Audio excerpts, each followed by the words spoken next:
എന്നെ കൊണ്ട് തള്ളിയിട്ട് ഗൈസ് എൻ്റെ കണ്ടോ ഗൈസ്. ഹലോ, ഇന്ന് ഞാനും അമ്മയും കൂടി ഈ ഒരുങ്ങിക്കെട്ടി പോകുന്നത് അമ്മാമ്മയുടെ വീട്ടിലേക്കാണ്. പോകുന്ന വഴി അമ്മാമ്മയ്ക്കൊരു സാരി എടുക്കാൻ വേണ്ടിയിട്ട് ഞങ്ങൾ ടെക്സ്റ്റൈൽസിലൊന്ന് കയറി. അവിടെ നിന്നൊരു സാരി എടുത്തതിന് ശേഷം നമ്മൾ നേരെ അമ്മാമ്മയുടെ വീട്ടിൽ പോയി. ഇതാണ് അമ്മാമ്മയുടെ വീട്. അമ്മാമ്മയുടെ വീടെന്ന് പറയുമ്പോഴത്തേക്കും ഒരു മുറിയും ഒരു ബാത്റൂമും ഒരു അടുക്കളയും മാത്രമേ ഉള്ളൂ.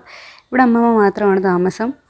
ചെന്ന് കയറിയപ്പോഴും അമ്മമ്മ കഴിക്കാനായിട്ട് കുറേ സാധനങ്ങളൊക്കെ തന്നായിരുന്നു. അതൊക്കെ കഴിച്ചിട്ട് അവിടുത്തെ പൂച്ചക്കുട്ടിയൊക്കെ കളിപ്പിച്ചിട്ട് തിരിച്ചു പോകുന്ന വഴിക്ക് ഒരു ചെറിയ ആക്സിഡൻറ്റ്.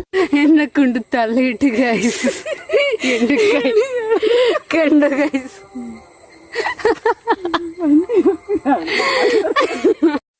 എനിക്കങ്ങനെ പ്രത്യേകിച്ച് കുഴപ്പങ്ങളൊന്നും ഉണ്ടായിരുന്നില്ല. പക്ഷെ അമ്മയുടെ കാല് ചെറുതായിട്ട് ഇടിച്ചു. എൻ്റെ താടിയും ചെറുതായിട്ട് ഇടിച്ചായിരുന്നു. എന്നാലും ഒരു കുസലും ഇല്ലാതെ അമ്മ നിൽക്കുന്ന കണ്ടില്ലേ ഗൈസ്.